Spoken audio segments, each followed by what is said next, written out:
اليوم العشاء من وين؟ من مطعم عجين لاب بالجميرة دبي. اليوم رح نتعشى اختراعات، أنا بتحداكم إذا في وحدة من هالاختراعات سمعانين فيها من قبل. هذا برجر بالعجين جواته بسطرمة، اسمه البرجر المكسيكي.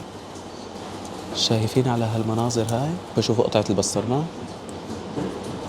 الله يعفي عنا قد ما الأكل طيب نسيت سمي بسم الله. يلا بسم الله أولها وآخرها. شوفوا لي على هالاختراع، سندويشة بيتزا نابوليتان جواتها مسخن فلسطيني. بسم الله. على فكرة أنا اليوم إجاني إشعار من تطبيق بليسز إنه عجين لاب عامل خصم 25% لمدة أسبوع كامل على كل المنيو الموجود عنده. بيتزا نابوليتان مارينارا باراتا، سخني جاي من إيطاليا تازة. نصغر اللقمة الشغل أكابر.